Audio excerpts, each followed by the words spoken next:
Every day, we're reminded that we live in an era of great power rivalry, that the rules-based order is fading, that the strong can do what they can and the weak must suffer what they must. Boom! We're only 17 seconds in and already the first rhetorical tool has been deployed. Antithesis. This is comparing two opposite phrases. The strong can do what they can and the weak must do what they must. There is a strong tendency for countries to go along to get along. Nice alliteration and a bit of mirroring rhythm. Go along to get along. So what are our options? In 1978, the Czech dissident Václav Havel, later president, wrote an essay called The Power of the Powerless.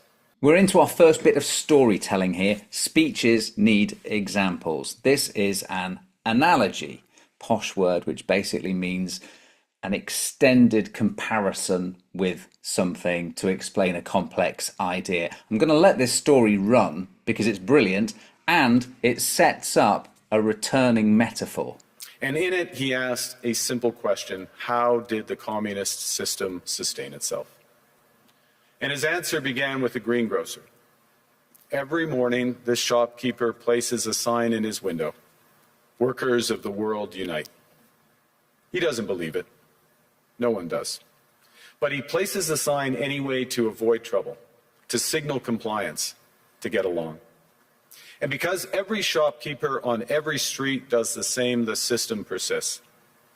Not through violence alone, but through the participation of ordinary people in rituals they privately know to be false. Havel called this living within a lie. The system's power comes not from its truth, but from everyone's willingness to perform as if it were true. And its fragility comes from the same source. When even one person stops performing, when the greengrocer removes his sign, the illusion begins to crack.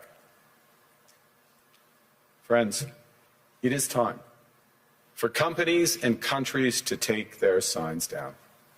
There's our metaphor, to take the sign down. That will come back.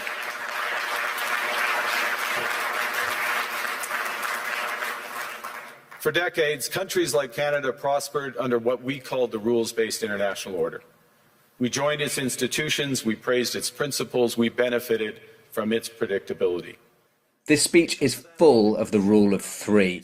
That one has a Greek word, anaphora. It's when you start three clauses with the same word or phrase. So we heard, we joined, we praised, we benefited. For resolving disputes. So we placed the sign in the window.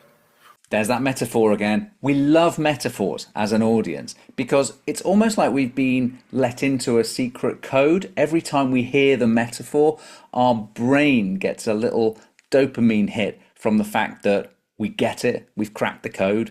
We participated in the rituals, and we largely avoided calling out the gaps between rhetoric and reality. Oh, nice alliteration, rhetoric, reality. This is understandable. A country that can't feed itself, fuel itself, or defend itself has few options. Oh, nice. Epistrophe, anyone? This is where you end three clauses, three thoughts with the same word or phrase, as in see no evil, hear no evil, speak no evil. We heard an example of that there with feed itself, fuel itself, defend itself. It's also a little bit alliterative with all those F's. When the rules no longer protect you, you must protect yourself. Oh, I love this. That mirrored phrase, posh word for that is chiasmus. It's where you take a phrase and then sort of use the phrase again, but mirror it. So put the words in the other order. So when the rules no longer protect you, you must protect yourself. This room knows this is classic risk management. And that is classic ethos. Any opportunity you have to demonstrate to your audience that you get them, you understand their world, maybe you're even a little bit like them, it's a chance to share some common ground. It's a really good way of building trust with your audience.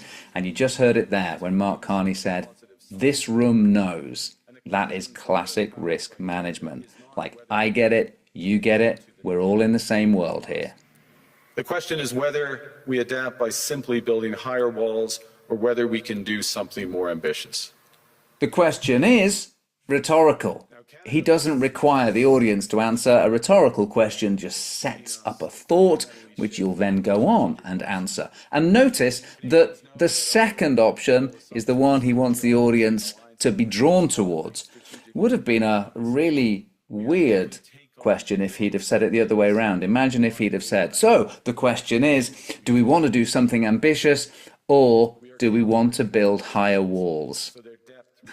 You're kind of led to think, should I be building higher walls? So we always put the suggested way forwards as the second option in our rhetorical questions. And we are no longer just relying on the strength of our values, but also the value of our strength. Hello, chiasmus. Remember that little word from earlier? It's the mirroring trick. The strength of our values, the value of our strength. Challenges and opportunities.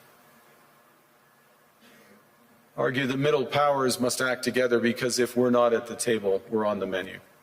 Oh, I love that metaphor. It helps that it has the same three-word rhythm. At the table, on the menu. If we choose to wield them together. Which brings me back to Havel. So the posh Greek rhetorical word for that is inclusio, but we call it bookending. That's what I call it. Or the circular method, or some people call it like the envelope technique. Think of it as bookends. He started this whole speech by referencing that essay, and 15 minutes later, he's brought us back there. So we start with a thought, we talk for a bit, and then we bring that thought back. Audiences love that. We have the values to which many others aspire. Canada is a pluralistic society that works. Can you demonstrate that with a rule of three? Our public square is loud, diverse, and free. He can. The posh word for that is a tricolon. Live, love, laugh. Harder, faster, stronger. We like three strong words. We are taking the sign out of the window. It's 13 minutes since he set up that metaphor, and it's back. The countries that have the most to lose from a world of fortresses and a most to gain from genuine cooperation. Nice opposites. Most to lose, most to gain. And a bit of parallelism, where you use the same turn of phrase in two balanced phrases. The most to lose, the most to gain. To any country willing to take it with us. Thank you very much. I hope you've enjoyed this little skim through some rhetorical tools that turn a good speech into a great speech. And if you have any challenges with public speaking, we'd love to help. That's what we're here for. It's what we do. Give Kindred a call.